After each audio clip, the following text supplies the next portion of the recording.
과거에는 인생이 짧았어요. 하지만 그때는 평균 수명이 짧았을 때예요. 지금은 평균 수명이 너무 길어져 버렸거든요.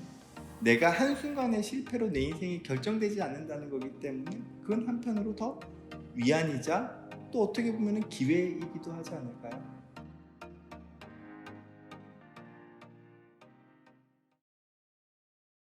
저는 정신과 의사고요. 이광민이라고 합니다. 지금은 서울에 있는 그냥 자그마한 나름대로 조금 분위기 있는 개인 병원을 운영하면서 정신과 의사로 진료를 보기 시작한 건 한 10년이 좀 넘는 것 같네요.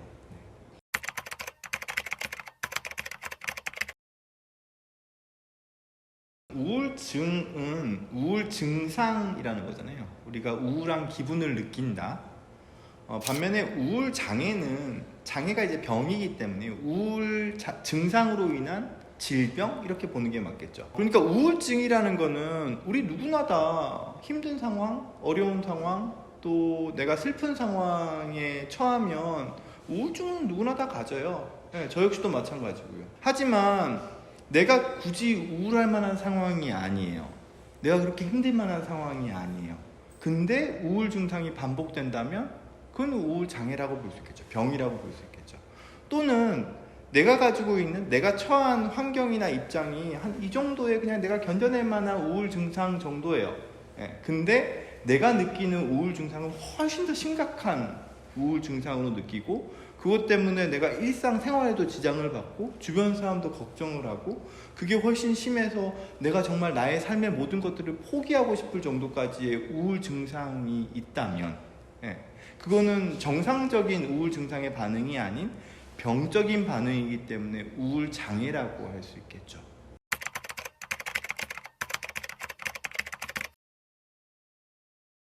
우선 우울증은 우울할 만한 환경에 의해서 우리가 우울한 기분을 느끼는 거기 때문에 우울증의 원인은 기본적으로 환경이죠. 그건 기본적으로 환경입니다. 우울할 만한, 힘들 만한, 내가 슬퍼할 만한, 내가 견디기 힘든 특정 그 트라우마든 혹은 내가 대인관계에서의 어려움이든 아니면 직장생활에서의 여러 가지 난관이든 학업적인 부담감이든 이런 내가 힘들 만한 상황에서 우울한 기분을 느끼는 거를 우울증이라고 하기 때문에 그런 환경적인 게 원인이라고 할 수 있겠죠. 반면에 우울 장애는 달라요. 이거는 내가 정상적으로 느끼는 우울 증상이 아니라 병적인 수준으로 느끼는 우울 증상이잖아요. 그렇기 때문에 물론 환경의 요인이 일정 부분은 있겠죠. 만성적인 스트레스나 아주 큰 스트레스, 즉 트라우마의 반복이나 이런 환경적인 요인은 있겠지만 대부분의 많은 사람들은 그런 환경적인 요인이 있다 하더라도 일정 부분의 우울감을 경험하다가 좋아지거든요. 근데 병적인 수준의 우울 장애라면 그 바탕에는 유전적인 취약성이 일정 부분 있을 수 있어요. 무조건 발현되는 유전적인 소인이 아니라 이게 내가 가지고 있는 일정 부분의 취약성이에요. 환경적인 상황들이 괜찮다면 우울 장애가 발현되지 않고 그냥 일반적으로 살아갈 거예요. 하지만 이런 우울적인 소인을 가지고 있는 상황에서 환경적인 요인이 부과되게 되면 그때 우울 장애로 발현될 수 있겠죠. 즉 우울 장애의 원인은 유전적인 소인과 환경적인 요인이 복합적으로 작용한다고 볼 수 있을 거예요. 우리가 가지고 있는 우울 장애의 원인을 생물학적으로 접근을 한다 그러면 대표적인 거는 우리 뇌에 있는 호르몬이라고 표현할까요? 정확하게는 신경 전달 물질이라는 거에 불균형 때문에 우울 장애가 생길 수 있죠. 우울 장애와 관련된 대표적인 신경 전달 물질은 세로토닌이라는 물질이에요. 우리가 유전적인 소인이 있고 반복되는 스트레스 혹은 급격한 트라우마 이런 것들을 입었을 때 우리 뇌 안에서는 세로토닌이라는 물질이 떨어집니다. 그러면 마음의 여유감도 없어지면서 불안 수준이 높아지고 안 좋은 쪽으로 생각이 자꾸 흘러 들어가게 되면서 병적인 수준의 우울 증상, 즉 우울 장애를 일으킬 수 있죠. 우울장애는 다양한 증상들이 복합적으로 나타날 수 있어요. 대표적인 건 일단 우리 기분이죠. 우리 기분이 우울하다고 느끼는 것. 하지만 우울장애가 기분만 떨어지는 건 아니에요. 우울장애는 기본적으로 에너지 레벨도 같이 떨어질 수 있습니다. 그러면은 만사가 다 귀찮고 피곤하고 그리고 의욕도 떨어지고 이런 것도 있을 수 있고요. 신체적인 증상이 같이 동반되기도 해요. 그래서 머리가 아프다거나 혹은 자꾸 배가 아프다거나 혹은 온몸이 쑤신다거나 이런 식으로도 우울 증상을 경험할 수 있고요. 만사가 다 불안해요. 생각이 자꾸 안 좋은 쪽으로 빠져요. 내가 굳이 극단적인 상황을 머리 안으로 상상하지 않아도 됨에도 불구하고 모든 일이 다 안 될 것처럼 느낀다거나 본인 스스로에 대한 자존감이 극도로 낮아지면서 세상에서 나는 정말 쓸모없고 주변 사람들한테 폐만 되는 사람인 것 같다고 느끼게 되는 경우, 생각에 있어서 가장 안 좋은 쪽으로 갔을 때 극단적인 건 자살 생각이죠. 또 흔히 경험할 수 있는 우울 증상이라면 잠을 못 자는 거죠. 그거 역시도 우울 증상의 하나라고 볼 수 있습니다.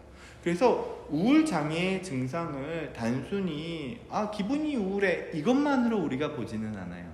그 다양한 기분이나 에너지, 그리고 생각, 그리고 불안, 그리고 수면과 관련된 부분, 신체적인 증상까지도 다 통틀어서 같이 복합적으로 좀 보게 되고요. 우울증의 치료 역시도 거기에 맞춰가지고 달라질 수밖에 없겠죠.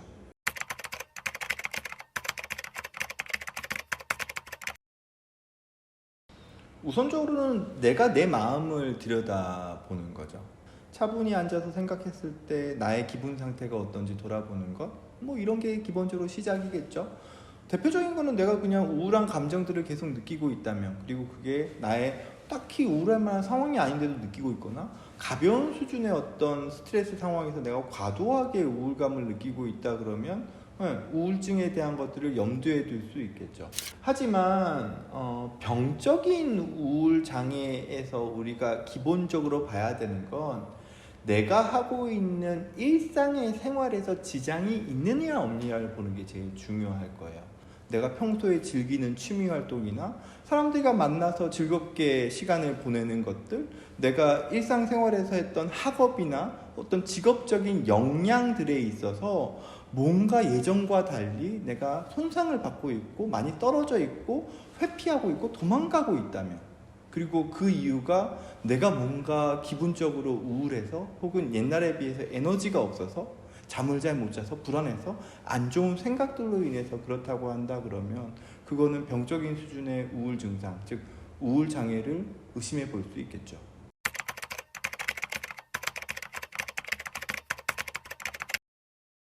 기본적으로 일상생활에 있어서 심각한 수준의 지장을 받고 있는 우울 장애라 그러면 그래도 전문가의 진료를 보는 게 좋겠죠. 다만 내가 어떤 스트레스 상황에서의 어떤 고민거리 때문에 우울한 감정, 우울한 기분, 부정적인 생각, 그리고 그게 나의 일상생활에 크게 지장까지는 아니지만 그래도 신경이 쓰이는 정도의 수준이라 그러면은 상담 같은 것도 충분히 도움이 될 수 있죠. 대학생 분들이라면 요즘 대부분의 대학교 안에 대학 안에서 운영하고 있는 상담 지원 센터 같은 것들이 있기 때문에 그런 거에 대한 도움을 받을 수 있을 거고요. 우리 일상생활에서 중요한 거라면 일상생활의 리듬을 유지하려고 노력하는 것들이 기본이에요.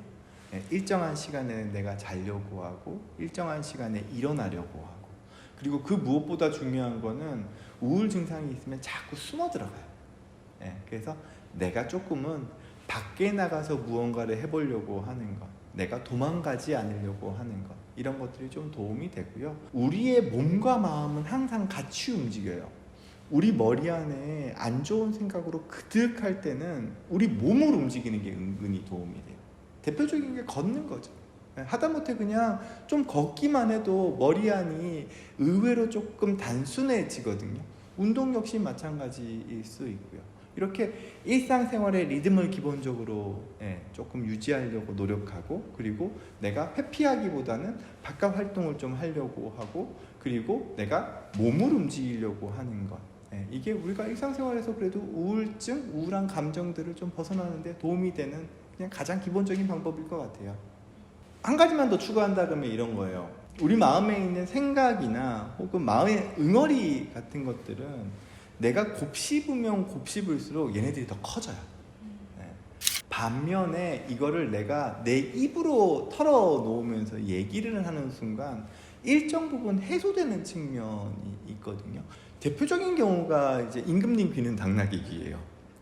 이게 임금님 귀는 당나귀 귀를 어디 가서 얘기를 못하니까 실제로 전래동화에도 보면은 몸에 심각한 병이 생겨서 나 이러면 죽을 것 같으니까 어차피 병으로 죽느니 그냥 시원하게 얘기라도 하고 죽자 해가지고는 대나무 숲에 가서 이야기를 하고 그 이후에 이 모자 만드는 장수의 그 몸의 상태가 좋아졌다라고 얘기하거든요. 실제로 임금님기는 당나귀 귀라는 그 전래동화는 전 세계의 많은 국가에 있거든요. 예, 뭐 중동에도 있고 북유럽에도 있다 그래요. 즉 우리가 입 밖으로 무언가를 털어놓는 것, 이것 자체가 상당한 치료 효과가 있어요. 물론 대상은 중요해요.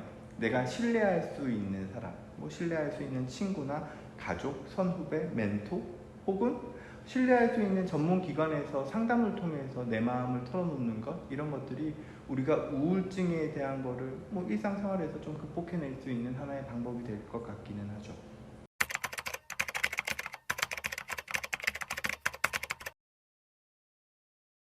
제가 더 이상 청년이 아니라는 게 상당히 서글프고요. 근데 이런 건 있어요. 저는 아직까지도 저 스스로가 청년이라고 생각을 하거든요. 즉 아직까지 해보고 싶은 것들이 많아요.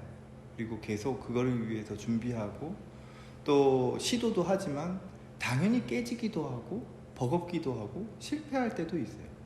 많은 청년들이 낙심하는 이유는 너무 조급하게 무언가를 이루고 싶어서가 아닐까, 저는 그런 생각도 하거든요.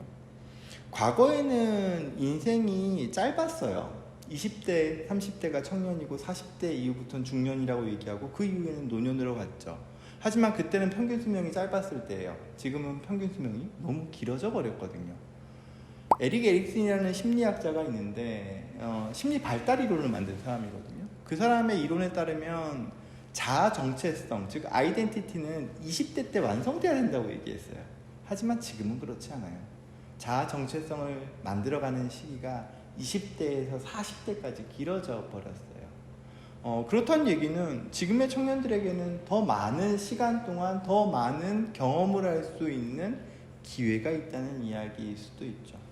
끊임없이 시도하고 끊임없이 부딪히고 그 가운데서 일정 부분 낙심할 때도 있지만 분명히 그 과정 안에서 나는 경험치가 쌓이고 레벨업하고 일정 부분의 성취를 쌓아가게끔 되어 있어요. 자존감이라는 이야기를 많이 사용하잖아요. 하지만 자존감은 처음부터 가지고 있는 게 아니에요. 경험을 해나가면서 진짜 종이 한 장 쌓듯이 한층 한층 한층 쌓아 올리면서 그러면서 자존감이라는 걸 형성하거든요. 청년이라면 다양한 것들을 경험해 나가면서 때로는 내 마음에 들지 않을 때도 있지만 때로는 내가 무언가를 이루어내기도 하고 그런 것들을 쌓아 올려서 기반을 이루어냈을 때 그때 우리가 성공한 삶이라고 불릴 수 있을 거예요. 그래서 청년들에게 이야기하고 싶은 이야기는 단 한순간에 무언가를 만들려고 하지 않았으면 좋겠어요. 내가 한 발짝 한 발짝 나아가면서 그 과정들을 만들어 나간다. 그리고 그거는 40대 50대까지 간다. 내가 한순간의 실패로 내 인생이 결정되지 않는다는 거기 때문에 그건 한편으로 더 위안이자 또 어떻게 보면 기회이기도 하지 않을까요?